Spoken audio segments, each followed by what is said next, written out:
Yo! What's up, what's up, what's up, what's up? What's up? Woo! Sisiraan ako ng ulo, no?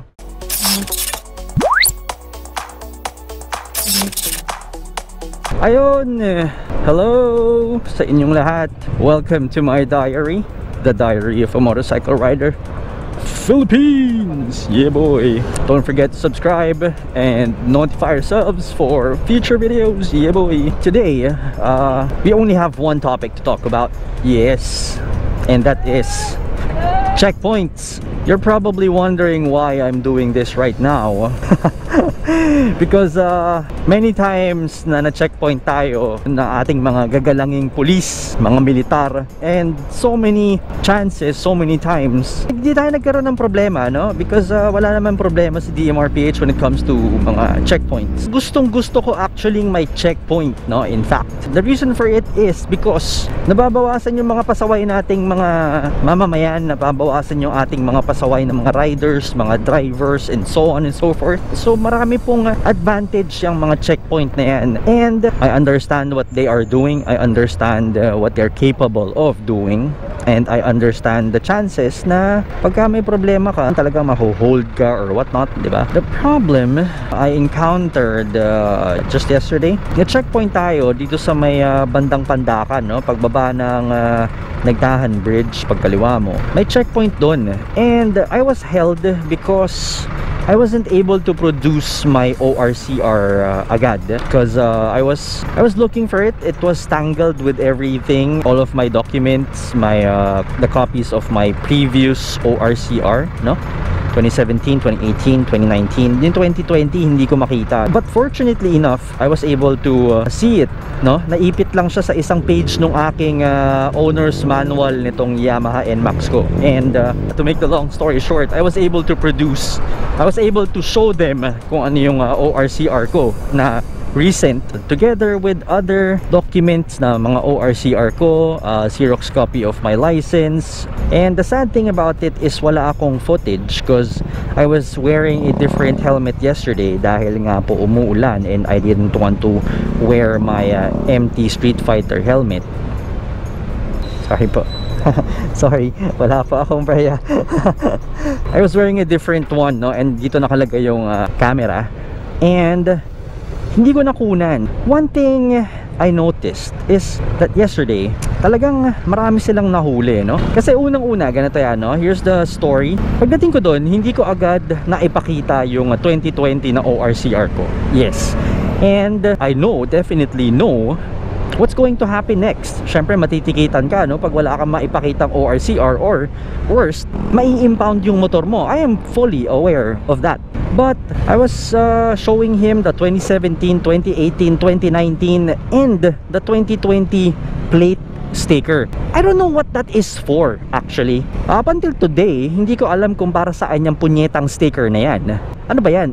Parang wala lang. 2020 registered means nothing. It's another form of, I think, a up whatever by the government. It's useless. Dahil pag sabi ko, sir, hindi ko makita yung ORCR ko cause sinirox ko, and honestly enough, yes, sinirox ko nga po siya nung morning, and I think nakalimutan ko dun sa Xerox machine sa opisina.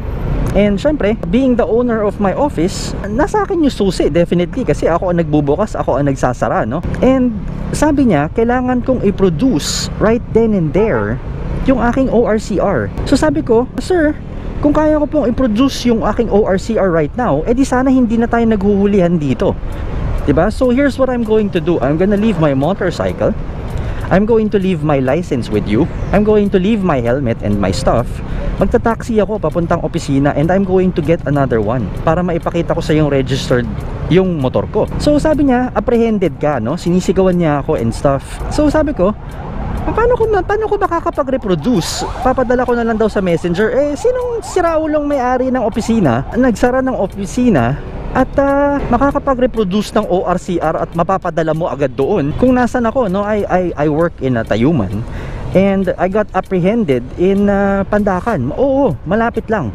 Pero syempre yung susi ng opisina nasa akin. Alam nga namang iwan kong bukas yung opisina ko, right? Sinisigawan niya ako, he doesn't want to talk to me. he got my license, my 2017, my 2018, my 2019 ORCR. And I was showing him, sir, meron akong sticker. So meaning talagang registered ako. And he said, maraming pwedeng gumawa niyang sticker na yan. Kaya wala siyang kwenta. Paano masabi? Kung yan ang pagbabasihan natin na rehistrado ka, kailangan ko yung papel. Yun na nga, hindi ko na ipakita agad yung papeles ko. Siyempre hanap pa rin ako ng hanap because he got everything from me. So sabi ko sa ganito na lang, tatawag ako sa bahay namin and I'm going to ask someone to pick it up for me. Sabi niya dadalhin niya ako sa presinto, doon na lang daw ako magsalita and i-impound daw yung motor ko. So I was like, wait, I did not do anything wrong. Wala akong mapakitang ORCR, but I have a license.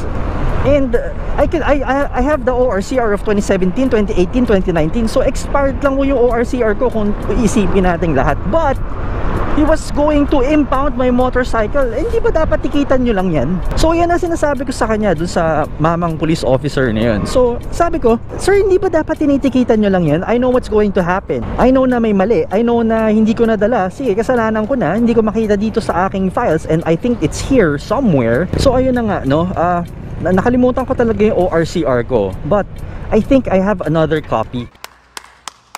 Medyo madumi nga po and parang nabasa siya at one point, kaya nagpagawa ako ng bago. But I think I kept the old one. Naiwan ko dun sa loob ng motor, and I think while I was cleaning my motorcycle, naiwan ko nakabukas yung upuan, kaya nabasa yung ORCR ko, kaya parang dumumi siya. Pero inipit ko pa rin yun dun sa booklet nga, dun sa manual. So yun yung nakita ko, and honest naman ako, sabi ko, sir, naiwan ko, tingin ko sa opisina, kasi nga po pinasirox ko nung umaga dahil nga po bala ko ibenta tong NMAX. And then binigay ko na sa kanya, tapos pumunta siya sa harapan ng motor, and bigla niya akong tinanong, sino ba may-ari nitong motor na to? I'm like, you have 3 of my ORCRs, the 2017, 2018, 2019 ORCR, and my license. And you're going to ask me kung kanino pang motor to? Anak ng tokwa naman, no?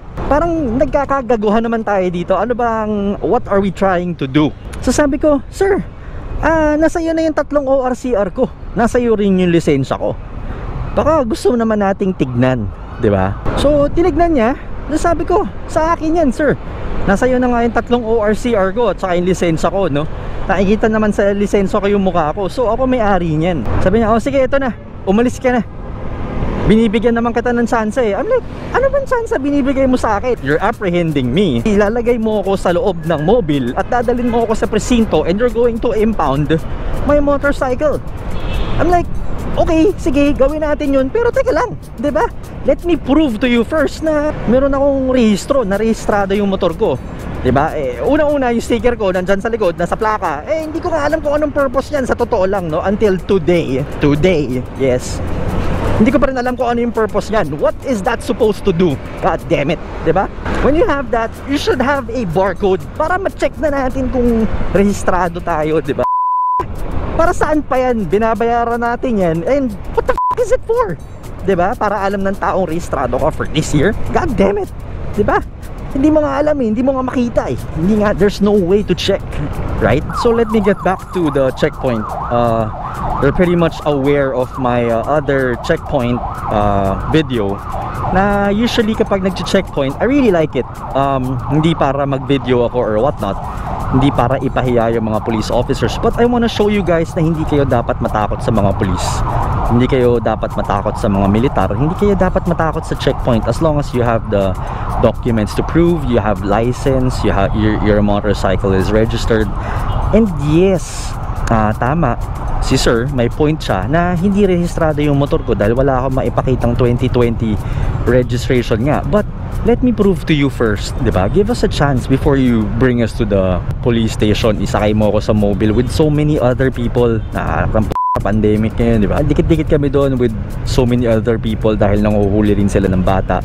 And ang daming walang lisensya. Buti nga, hindi ako natikitan. Hindi rin ako nadala sa presinto dahil na-produce ko nga, no? Napakita ko nga yung 2020 na rehistro ko. Parang nagalit pa siya sa akin na naipakita ko na may dala pala akong extra or whatnot. Actually, sabi ko, sir, alam ko naman yung pagkakamali ko eh. Na naiwan ko talaga yung kanina. And I forgot about the copy na nasa loob nga po ng mga manual. So buti na lang din may dala ako because Sana nakulong ako kahapon or I don't know.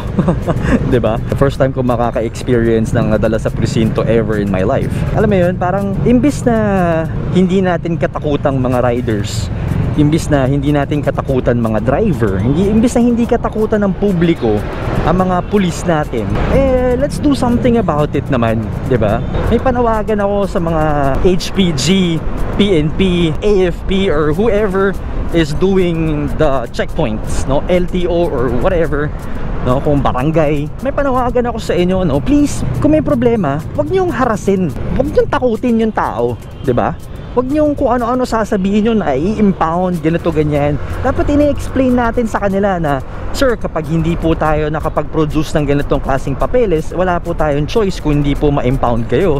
At posibleng makulong kayo or posibleng mamultahan kayo. Hindi yung parang ayaw nyo nang kausapin. Parang ganito siya makipag-usap sa akin kahapon. Parang, basta pag hindi mo na produce sa akin, kailangan i-produce mo yan ngayon. Kung hindi, dadaling kita sa presinto, sasakay kita sa mobile, i-impound ko yung motor mo. I'm not making a story here, I'm not exaggerating things, and sabi ko nga po, I like checkpoints, and malaki ang respeto ko sa mga kapulisan at mga militar natin dahil sila yung nagbubuwis buhay para protektahan tayong mga citizens. Pero tayo yung takot na takot sa kanila, no? Para bang pag nakakita ka, actually hindi ako takot, sa totoo lang. Alam kong wala akong ginagawa na mali sa aking buhay. So, ba't ako matatakot? Diba? Hindi naman lahat si DMRPH, hindi naman lahat may kaya sa buhay, hindi naman lahat may sinabi, hindi naman lahat may pera, hindi naman lahat may pinag-aralan, hindi po lahat ng tao ay may kakayahan makipag-usap ng maganda or alam mo yun, hindi nahihiya or parang yung ginagawa ko. I can say what I wanna say in a nice way, diba? Maraming taong parang ilag, iwas na umpisa pa lang tinatakot mo na, lalong hindi magsasalita yung mga yan, diba? Yung panawagan ko sa inyo, wag naman sanang ganun, wag nyo naman i-train yung mga tao nyong manakot. Kumbaga, explain nyo na maayos. Ako, walang problema, naiintindihan ko. Paano yung mga taong hindi nakakaintindi? Paano yung mga mahihina yung loob? And ano nga po ba talaga ang silbi ng sticker na yan? Sa totoo lang, di ba? Parang nakakatawa, no? Wala siyang silbi. Parang dagdag lang siya sa abubot, di ba? Sa motor natin, dagdag lang siya sa babayaran natin. Imbis na nakakatipid tayo sa buhay natin, di ba? Bottom line is, hindi ako nahuli. And hindi rin ako natuwa kung paano ko alam mo yun, hindi naman lahat ng oras alam natin lahat nakakapagod yung ginagawa nila.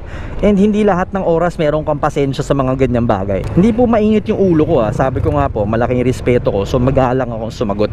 Pero yun lang, nakakainis lang yung ayaw kang bigyan ng tsansa para ma-improve mo yung sarili mo. Ayaw kang bigyan ng tsansa, gusto ko na agad dalhin sa presinto, gusto ko na agad isakay sa mobile, gusto na agad i-impound yung motor mo. Ba't makating-kati kayo? Teka lang, di ba? Hintayin mo muna ako. Papakuha ko sa kapatid ko o sa nanay ko o sa tatay ko sa opisina namin kung nasa nakatago yung original na ORCR. Gusto mo daling ko pa yung original na ORCR sa'yo. Pero yun na nga po yung sinasabi ko, dapat maging malumanay tayo, dapat maging magalang tayo always. And dapat nga po maayos tayo makipag-usap sa kanila. Minsan naiisip ko, maayos kang makipag-usap, mabait kang makipag-usap, iniisip nila takot ka, parang paglalaro-laroan ka na lang. Pero yun na nga po, maging matalino tayo, no? Maging matalino tayo, gamitin natin yung utak natin. Kung alam mo talagang wala kang ginawang mali, mamatay kang, alam mo sa sarili mo, malinis konsensya mo, di ba? Kaya bariling ka nyan, kaya ikulong ka, alam mo sa sarili mo, malinis konsensya mo. So yun lang, I have nothing more to say. That's it. Thank you for watching my diary, the diary of a motorcycle rider, Philippines. Always ride safe. And always bring your documents with you, especially your license, no? Dahil yan ang pagkakakilanlan natin. Pero sana naman basakain nyo, di ba? Ayun. So yun lang po. Alright, bye guys.